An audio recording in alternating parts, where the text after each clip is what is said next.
IT po ba ang course niyo noon? Ang galing niyo po mag-edit, sobra. Mga ka-edits, sabayan niyo akong mag-pack ng Larskin orders ngayon habang sinasagot ko ang tanong ni Mary Jane. Meron din akong nabasa ng mga comment na IT and ComSci graduate daw sila pero wala silang alam sa computer editing. Marami talagang mag-aakala na computer-related ang course ko. Sige, flashback tayo way back 16 years ago, last 2009. I graduated as cum laude at Corhaso College, Digos City with a degree of Bachelor of Science in Accountancy. Yes po, accounting graduate po ang Mamshi Edit Queen ninyo. And I became a certified public accountant or CPA last 2010. 2 months after I passed the board ay nag-apply ako ng trabaho and I got employed as internal auditor ng One Network Bank. Though wala na ang One Network Bank ngayon pero memorable siya sa akin kasi doon kami nag-meet ng husband ko who is also a CPA. After a few years ay nag-decide kami na mag-resign and mag-venture from private to GOCC. And so sabay kaming napadpad sa Pagcor Manila. 2 years din kaming nagstay sa Manila. Ang napaka-memorable na experience namin doon ay naranasan namin yung matinding baha. Ang papasok ka sa trabaho and uuwi na maglalakad and hanggang hita yung tubig. Habang nasa Pagcor kami ay nangarap din kami na makapasok sa isang government entity. Habang nasa Pagcor ay ongoing din yung aming application sa Commission on Audit Davao. Kaya sa determination namin na makapasok sa COA at the same time makauwi sa Davao, ay pinalad kami na matanggap at makapasok pero nauna ako and after a year ay na-hire din si Hubby. So nakakatuwa lang kasi pareho talaga kami ng employer from first to third. So, sino sa inyo dyan ang nakaka-relate sa aming mag-couple na the same ang profession at the same time the same din ang mga employer? In my opinion, hindi siya healthy if the same ang scenario ng first employer namin na within the same building lang kami. At the same time, the same office. Imagine magkaharap kayo 24/7 every day. Magkasama pa kayo sa bahay, magkasama pa kayo sa work. Yung wala na kayong space sa isa't isa. Pero sa case ng second and third employer namin, ay naging healthy naman siya kasi although the same kami ng employer, we are assigned sa different agencies. It also promotes good relationship kasi nakaka-relate kami sa work ng bawat isa. Ba't napupunta na sa love life yung topic ko?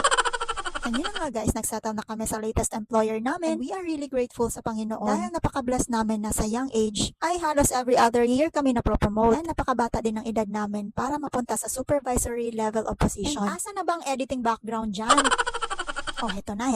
Dito talaga yung aking turning point, yung pandemic. Kung yung iba ay naging miserable yung buhay nila dahil sa pandemic, sa akin naman ay parang naging blessing in disguise siya. Dahil na board ang Mamshi nyo, so nag-install ng TikTok. Ang first love ko talaga na passion ay ang pagsasayaw. So dancing ang naunang contents ko. Dahil may mga dumaan na mga editing contents ay na-curious ako. Ang pinakaunang app na ginamit ko ay KineMaster. So maramot siya kasi merong watermark.